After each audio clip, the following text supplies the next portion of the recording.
Одна квартира в Києві, а інша у Москві. Це короткий опис географії нерухомості батьків нового очільника Київської прокуратури. Уже багато років їм вдається поєднувати непоєднуване. Наприклад, зв'язки з структурами Роснефті і постійні візити в Україну. Я не буду вам розголошувати. Усім привіт! Мене звати Яся Вольвач, і сьогодні я розповім, як збудувати успішну кар'єру в українській прокуратурі, обійняти високу посаду, яка може передбачати доступ до державної таємниці, і при цьому періодично отримувати подарунки від батьків росіян. Сергій Ходаківський вже 4 місяці як новий очільник Київської міської прокуратури. На цю посаду, згідно з законом, призначає генпрокурор, тобто Руслан Кравченко. За справедливість в державі відповідає Генеральний прокурор, інституція Генерального прокурора, за всі правоохоронні органи, за Службу безпеки України, за ДБР, Нацпол, за всі. Генеральний прокурор.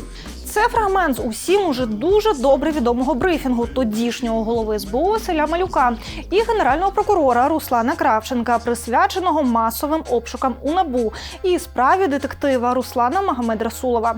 Цьому відео вже скоро буде рік. Тобто майже рік відтоді, як СБУ спільно з Офісом генпрокурора звинуватили детектива в тому, що той з батьком нібито організував незаконну торгівлю з Росією. Протягом цього майже року журналісти знаходили російські зв'язки у самого генпрокурора Руслана Кравченка і його заступників. І ось у прокуратурі нове важливе кадрове призначення. І тут знову не без зв'язків з Росією.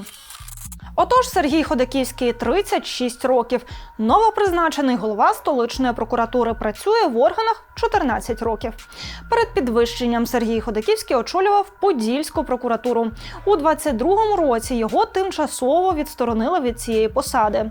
Тоді прокуратура розслідувала справу про можливі російські зв'язки власників мережі ресторанів в Україні. За версією слідства, вони могли зберігати контроль над своїм бізнесом у Росії. І саме це мали довести обшуки. Ходаківський санкціонував проведення обшуків, але без ухвали слідчого судді. Обшуки відбулися, майно вилучили, однак згодом суд відмовився накладати на нього арешт через грубе порушення процедури під час обшуків. А власники бізнесу згодом назвали дії прокурора тиском. Сергію Ходаківському за результатами дисциплінарного провадження оголосили догану, але вже за 3 роки він пішов на підвищення і наразі очолює взагалі всю Київську прокуратуру. Ми, звісно ж, дослідили його декларацію і звернули увагу на ось цю квартиру у місті Звягель Житомирської області, набуту у 98-му році. Пан Сергій вказує, що нерухомість належить йому.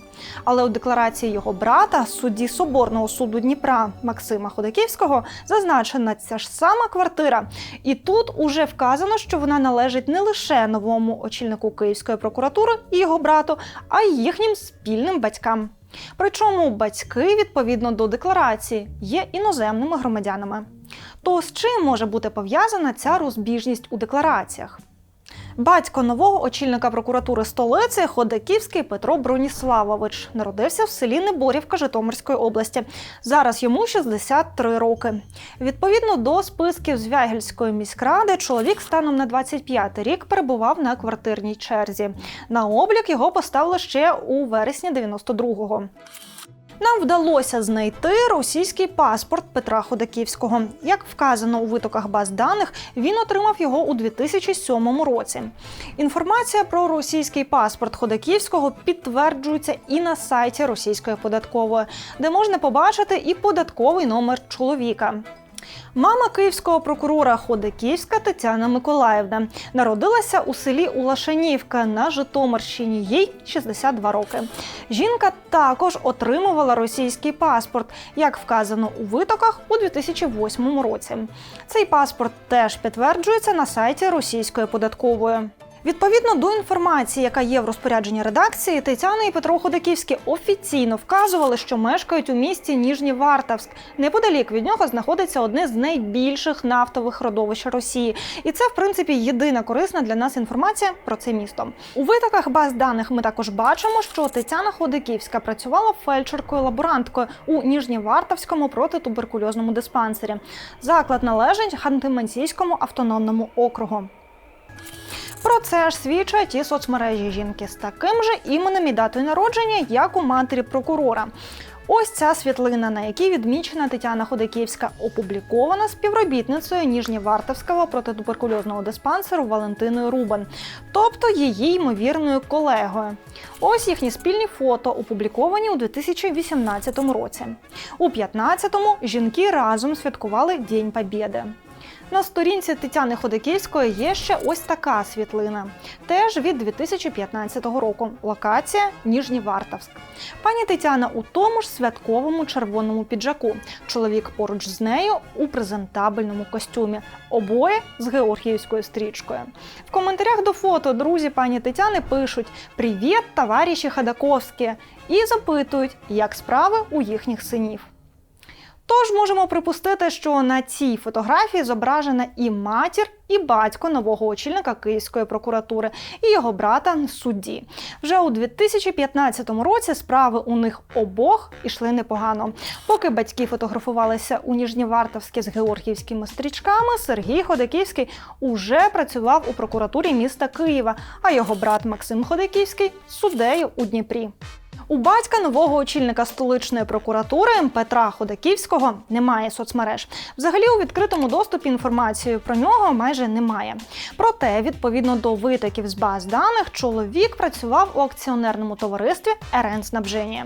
Компанія займалася складуванням та зберіганням, але серед її найбільших замовників уже тоді підсанкційна «Роснефть». Акціонерне товариство «РН-снабження» було зареєстроване у 2005 році, ліквідоване у 2018.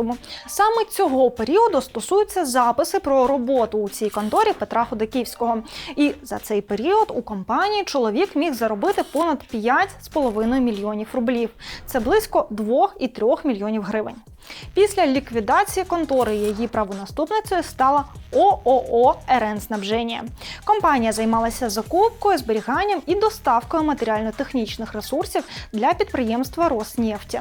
В місцевих медіа компанію взагалі називали дочкою «Роснефті». Работники РН-снабжения дочернего предприятия «Роснефть» провели благотворительную донорскую акцию. Відповідно до витоків з баз даних з 2018-го і щонайменше по кінець 2021 року Петро Ходаківський працював саме тут. В ООО «РН-снабження» Петро Ходаківський міг заробити ще близько 7 мільйонів рублів.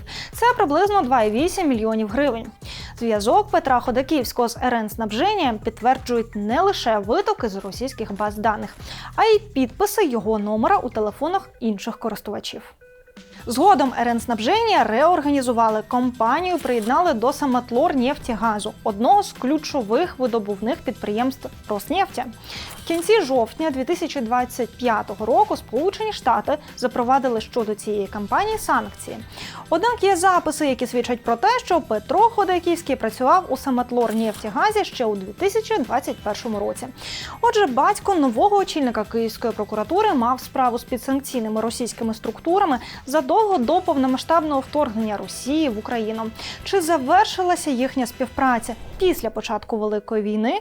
Відкрите питання. Давайте ви звернетеся в установленому законопорядку.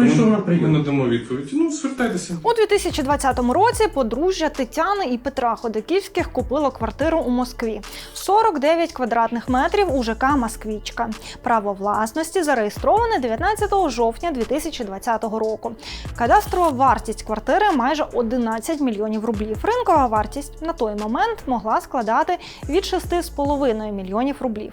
Отже, за цю нерухомість подружжя Ходаківських мало би заплатити від 2 мільйонів 300 тисяч гривень або понад 80 тисяч доларів. Це мінімум. Окрім того факту, що батьки українських посадовців у 2020 році взагалі купили квартиру у Москві, мене щиро вражає ринок московської нерухомості, бо за ті ж гроші у 2020 році можна було купити квартиру в новобудові на Печерську. Але Тетяна і Петро Ходаківські добровільно обрали не просто купити нерухомість у Москві, а ще й хто зна де, за 35 кілометрів від центру міста.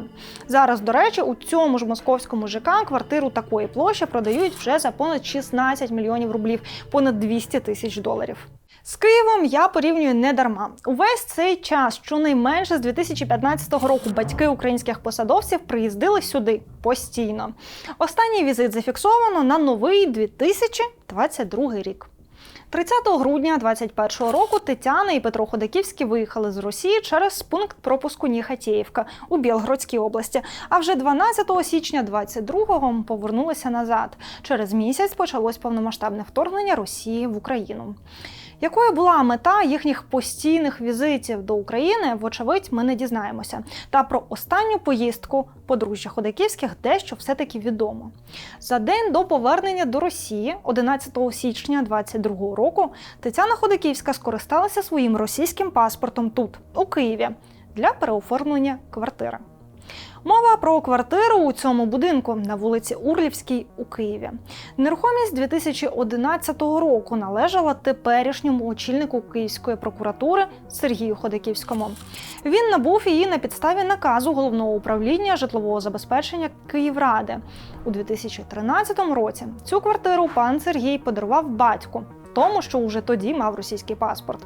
А в 22-му році Петро Ходаківський передарував цю ж квартиру своїй дружині, тобто росіянці Тетяні Ходаківській. За нашими даними, пані Тетяна укладала угоду як громадянка Росії, не приховуючи свого паспорта. Ця нерухомість наразі належить їй. Звісно, ми могли би припустити, що начальник Київської прокуратури вже дуже давно не спілкується з батьками, нічого не знає про роботу батька і його зв'язок з компаніями, пов'язаними з Роснефтю, операції з майном і в Росії, і в Україні. Але декларація свідчить про зворотнє. До 2022 року Тетяна і Петро Ходаківські систематично переказували гроші своїм дітям. Не лише Сергію Ходаківському, а й його брату-судді Максиму. Всього в деклараціях обох таких переказів приблизно на 600 тисяч гривень. І тут питання, власне, не в сумі, а в тому, що навряд чи, отримуючи подарунки від батьків росіян, можна не підтримувати з ними контактів. Більш того, протягом 22-23 років цією самою квартирою Тетяни Ходаківської на вулиці Урлівській користувалася суддя Вищого спеціалізованого суду України з розгляду цивільних і кримінальних справ Тетяна Франтовська.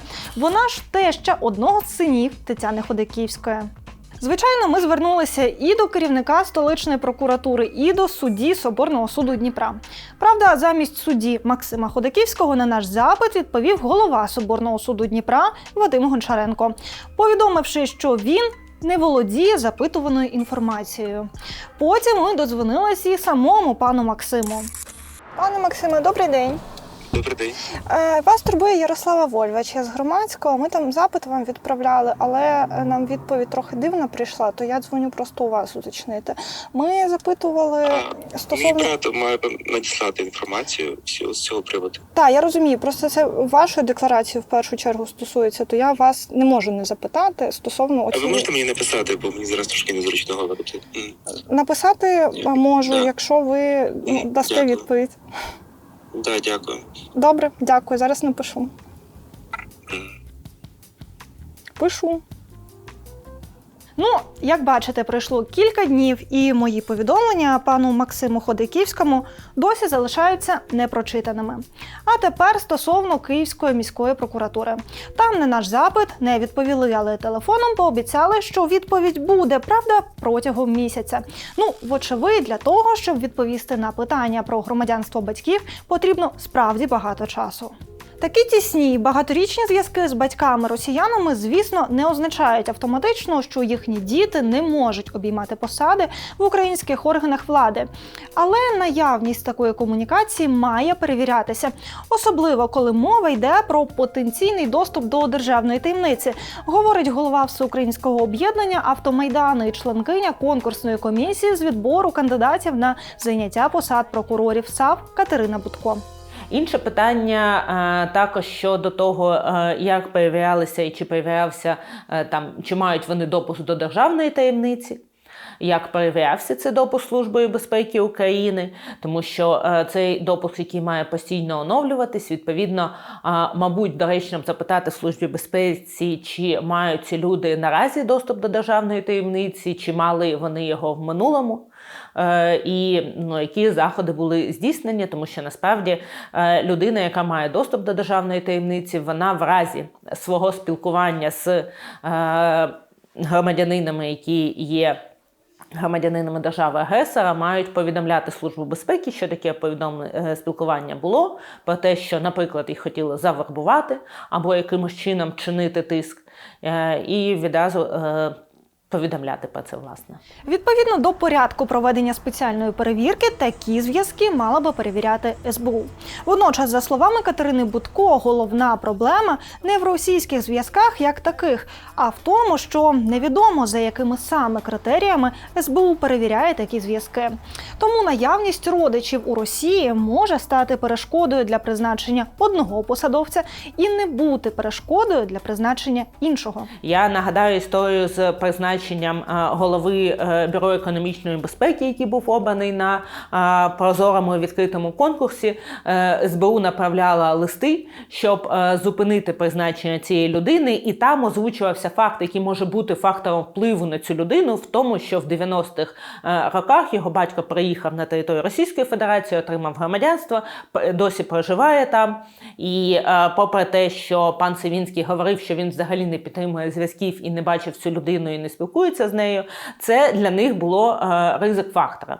І тут питання подвійних стандартів. Чому там це ризик-фактор і людину не можна призначати, а тут ні?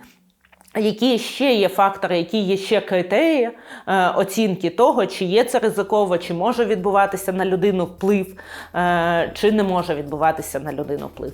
Чи перевіряли СБУ зв'язки посадовця з його батьками-росіянами, невідомо. Ми звернулися із запитом до Служби безпеки, однак на момент публікації відео відповіді не отримали. Утім, тут йдеться не лише про етику чи репутацію. Тут насамперед йдеться про можливі ризики. Зокрема, коли мова про українського високопосадовця з потенційним доступом до державної таємниці та його батька, громадянина Росії, пов'язаного з Роснефтю. Такі призначення викликають питання і в контексті системи прокуратури, яка ще зовсім нещодавно спільно зі Службою безпеки України займалася виявленням можливих агентів впливу в НАБУ.